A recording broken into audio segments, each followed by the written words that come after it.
Perang Ubat terjadi tahun 1357. Wah itu bang namanya perang kalau dibilang antara Sunda sama Jawa. Itulah banyak kisah-kisah yang kita tahu tuh perang Ubat itu ibaratnya ngadu kesaktian antara Jawa sama Sunda. Wih, nama Majapahitnya sendiri bang? Nah Majapahitnya itu langsung Gajah Mada yang mimpin. Gajah Mada sendiri yang mimpin? Gajah Mada sendiri. Seru banget ini. Gajah Mada itu dibentrokin sama pasukan Sunda, dia sendiri ngelawan sama Prabu Linggabuana. Raja Sunda bang. Raja Sunda tuh bang.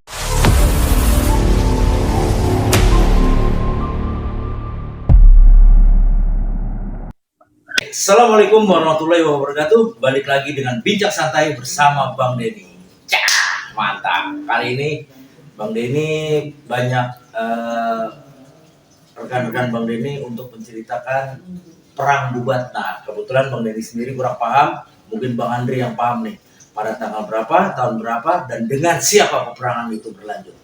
Bang Andri mungkin tahu perang Bubat, Bang Andri? Ya, dulu sih sempat baca-baca tentang sejarahnya perang Bubat itu antara Jawa sama Sunda bang. Oh, oke. Nah di situ bang pasukan Sunda itu sebenarnya datang nih bang, datang itu buat memperkenalkan, maksudnya mau mengawinin nih, bukan memperkenalkan lagi, udah kenal tapi belum melihat putri yang mau dinikahin gitu. Nah tujuannya orang Sunda datang ke Majapahit itu sebenarnya mau nikah bang. Oh begitu. Mau nikah. Jadi Prabu Linggabuana ini punya anak namanya Dian Pitaloka Citra Resmi. Bang agak kenceng dikit ya bang suaranya bang. Iya, nah Prabu Linggabuana itu punya anak namanya Dian Pitaloka Citra Resmi, itu yang mau dikawinin sama Hayam Wuruk, Raja Majapahit. Datanglah pasukan Sunda, tapi nggak semuanya bang. Datangnya nggak semuanya nih pasukan Sunda, datangnya yang inti-intinya aja. Yang biangnya doang nih. Yang lainnya mah tetap jaga di kerajaan Sunda. Nah ini yang datang ya bangsa rajanya, anaknya, sama ratunya, maksudnya mau mempersunting gitu kan. Nah begitu sampai di mana namanya Ujung Galuh. Ujung Galuh itu Surabaya dulu. Namanya Ujung Galuh. Ujung Galuh. Oh, ilmu lagi nih. Nah, sampai sana berangkat ke Trowulan. Trowulan itu Mojokerto. Nah, sebelum masuk ke Mojokerto, mereka ada yang namanya dulu lapangan Bubat. Bubat itu berupa palagan, maksudnya lapangan. Sebelum dia mau masuk ke kerajaan ke Mojokerto, dia dulu bikin kemah-kemah ada di situ. Camp gitu bang. Itu letaknya di utaranya Mojokerto. Oke. Nah, dari situ kan untuk menempuh dari Surabaya ke Mojokerto itu perjalanan kurang lebih 2 hari atau 1 hari. Betul. Pakai kuda kan? Pakai kuda, benar. Nah, begitu sampai sana, sampai palagan Bubat itu, maksudnya lapangan itu, mereka istirahat dulu kan sebelum ke kota raja nih, tempat Majapahit, di kota Majapahit. Di situ Gajah Mada dan pasukannya licik bang. Gue bukan yang ngebelain orang Sunda dan orang Jawa, ini bukti sejarah yang membuktikan. Nah, dengan ide liciknya itu, ya orang-orang bilang Gajah Mada berlian, emang benar berlian, tapi ada liciknya juga. Nah, jadi begitu saat Gajah Mada orang Sunda lagi istilahnya istirahat, besok mau datang ke kota raja, itu Gajah Mada punya strategi begini. Kita bilang aja sama orang Sunda, ini bahasanya deh. Iya. Bahasa kita lah.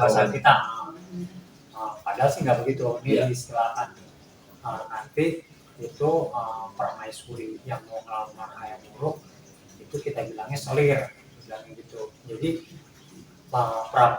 Prabu Linggabuana ini datang ke Majapahit mau menyerahkan anaknya karena Sunda udah takluk gitu di tangan Majapahit. Oh, jadi upeti dah anaknya. Oke. Ini strateginya Gajah Mada nih. kaki Gajah Mada. Oke. Tanpa diketahui nama Hayam Wuruk, Iya. tanpa diketahui nama Prabu Linggabuana. Oke, tahan dulu bang. Oke, bagi sobat ini yang belum subscribe, like, share, and comment, silahkan subscribe nih. Komen tentang Gajah Mada Hayam Wuruk. Lanjut bang. Nah setelah tanpa sepengetahuan kedua belah pihak, Iya. ini idenya Gajah Mada nih, Ah. ya kan? Dipanggilin lah menteri-menterinya tuh sama Gajah Mada. Itu nanti kita ini dulu sebelum masuk kota raja, kita cegat dulu, gitu. Sebelum ketemu Prabu Hayam Wuruk. Nah, Siap. juga itu salah satunya ada Mapanji Lam, siapa menteri-menterinya tuh. Ada betenteng apa betantang gitu lupa. Nah, udahlah pokoknya menteri-menterinya udah dirampat, Udah diinstruksikan lah udah pokoknya. diinstruksikan bahwa besok itu nggak bisa langsung masuk ke kota raja, tapi dia harus ketemu sama pasukan panglimanya dulu nih sebelum ketemu Prabu Hayam Wuruk. Iya. Nah setelah itu besoknya pasukan Sunda udah siap-siap loh. Iya. Mau datang ke kota raja, ya kan? Iya. Begitu baru mau jalan, mau datang ke kota raja dengan rombongannya dan pasukannya, tiba-tiba dicegat bang sama pasukan elit Bayangkara Majapahit di atas naungannya, maksudnya di bawah komando Gajah Mada bang. Gitu. Cegat lah ceritanya Prabu Linggabuana dan apa namanya pasukannya dan ininya rombongannya. Nah, istilahnya bahasanya begini, punten permisi kan, Iya. maksudnya mau masuk atau non seula bahasanya. Tiba-tiba Gajah Mada bilang begini, Prabu Hayam Wuruk mau menikahi Putri Anda, tapi dengan catatan sebagai selir, udah begitu. Bukan istri resmi. Bukan istri resmi. Loh, kan perjanjiannya nggak gitu. Prabu Hayam Wuruk emang minta anak saya untuk dikawinin, enggak. Ini berubah keputusan raja Guru yang Hayam Wuruk itu tanda Prabu mengasihi anak Prabu itu tanda upeti gitu bahwa Sunda takluk di Majapahit, di tangan Majapahit. Wah nggak terima bang. Ini tanpa sepengetahuan Hayam Wuruk nggak tahu. Berarti atas perintah si Majapahit Sendiri gitu. terjadilah perang itu. Karena ambisinya Majapahit, karena ambisinya Gajah Mada, macam mempersatukan Nusantara, semuanya udah takluk. Oke. Tinggal Sunda yang belum takluk. Gitu. Iya. Negara-negara, maksudnya kerajaan-kerajaan yang lainnya udah Takluk kan si Majapahit dah. Nah, tinggal sebelah nih tetangga yang belum takluk. Oke. Sama satu pulau tapi belum takluk. Padahal dulu atas perintah siapa namanya Tribuana Tunggadewi itu pernah bilang kalau kerajaan Sunda nggak usah ditaklukin. Sunda orangnya nggak banyak macam-macam, udah biarin aja. Itu juga masih saudara. Jadi Raden Wijaya itu pendiri kerajaan Majapahit itu masih saudaraan sebenarnya bang. Iya benar. Iya kan? Benar. Nah makanya Tribuana Tunggadewi pernah ngomong gitu, kalau Sunda nggak usah ditaklukin lah, itu mah nggak banyak macam-macam gitu. Masih serumpun. Nah, satu pulau juga. Iya. Tapi nggak bisa buat Gajah Mada, buat seorang patih, buat jenderal. Kalau dibilang kalau sekarang apa ya pangap, dia merasa gua ada yang kurang, sebelah belum gua taklukin. Itulah itunya Gajah Mada. Istilahnya belum sempurna lah dibilang kali ini. Nggak terima. Prabu Linggabuana akhirnya di situ pecah perang. Terjadilah perang yang dinamakan perang Bubat. Perang Bubat itu yang namanya kalau di Sunda tuh ada yang namanya Balapati. Balapati itu tentara ring satu yang siap mati buat melindungi raja dengan ilmu kanuragan kedikjayaan yang tinggi bang, yang bisa loncat-loncat di atas pohon tanpa mata berpandang tuh tak foto udah pindah bang. dan bentrok antara perang fight satu lawan satu, ketemu nih bang Gajah Mada sama Prabu Linggabuana, rajanya Sunda nih ketemu nih sama Patih Gajah Mada.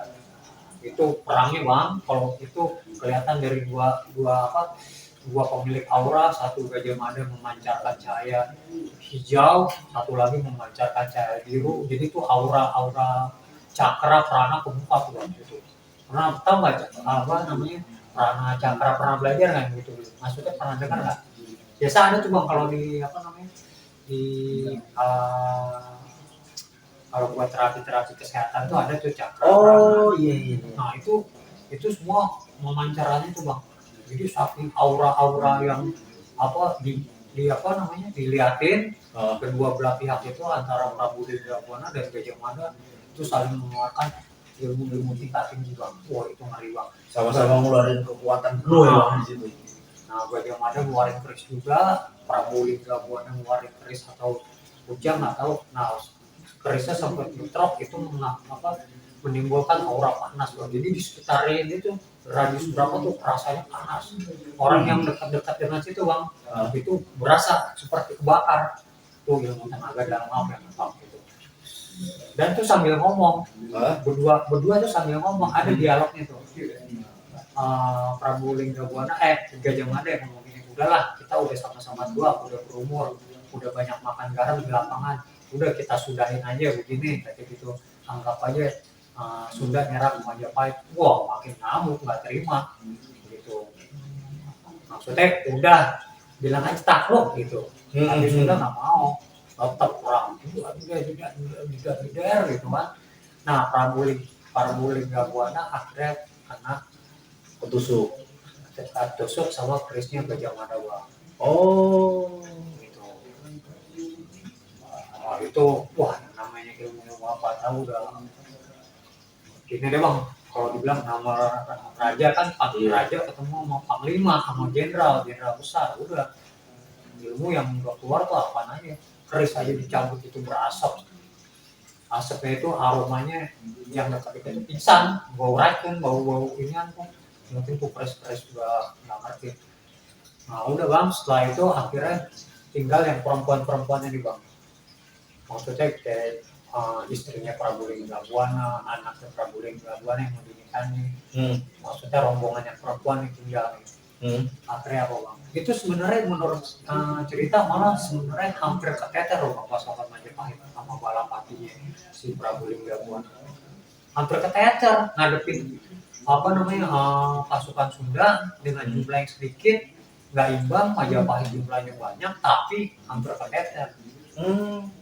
Berarti orang Sunda nggak bisa diremehin bang, dalam arti iya maksudnya ilmunya juga tinggi juga gitu. Tinggallah perempuan kan, semuanya nih yang pada gugur itu ada yang berhasil selamat, satu orang yang akhirnya melapor ke kerajaan Sunda itu. Nah tinggal yang perempuannya nih bang, istrinya Prabu Linggabuana dan anaknya dan pasukan perempuannya nih mungkin yang buat nanti ini kali ya, kalau perempuan tuh buat rias-rias atau segala macam kan ada rombongan perempuan pasukannya lah. Nah itu berbaris semuanya berjejer bang di lapangan bang, sambil jadi serentak bang nyambut tusuk konde patrem semuanya dengan hitungan serentak bunuh diri massal gitu. Jadi nggak mau, ini tercatat bang di sejarah, jadi semua perempuan Sunda bunuh diri di situ pada saat itu dibuat. Melihat prajurit pasukannya kesatria-kesatrianya yang laki-laki meninggal semuanya, dia dengan dengan jati dirinya kalau Sunda nggak mau ditaklukin begitu aja, akhirnya nggak mau dijadiin penyerahan cuma-cuma, maksudnya nih mati gue lebih terhormat lah boleh dibilang, nggak mau sia-sia, akhirnya semuanya berjejer nyambut patrem, nyambut tusuk konde, bunuh barang massal, maksudnya bunuh diri massal gitu. Itu loh bang maksudnya. Nah itu baru sedikit yang kita kupas ya, seru banget ya. Itu salah satu tragedi dari perang Bubat. Akhirnya menimbulkan ketidakharmonisan antara Jawa dan Sunda bang. Nah makanya kenapa di daerah Sunda itu di Jawa Barat nggak ada nama jalan Majapahit, Gajah Mada, yang huruf itu nggak ada bang, cari sampai kemana pun nggak ada. karena saking dendamnya ke bawah.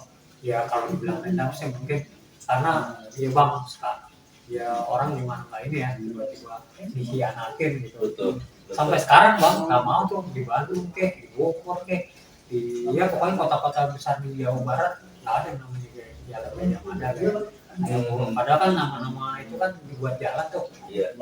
Nah cuma di Sunda doang nggak mau pakai nama itu. Nah, di akhirnya dibenarkan oleh si Majapahit. Nah begitu dengar apa namanya sampai ke telinga si Hayam Wuruk, ya kan, bahwa pasukan Sunda yang akan bersunting. menikah itu mati di lapangan Bubat. Wah itu yang namanya Prabu Hayam Wuruk marah ini kamu Gajah Mada dipecat lah jadi kemahapatian. Oh, turun tahta tuh Bang. Dipecat. Oh, dipecat langsung. Dipecat. Karena ngambil keputusan sendiri tanpa sepengetahuan raja. Dipecat, dibuang ke Madakaripura di Probolinggo. Gajah Mada tuh.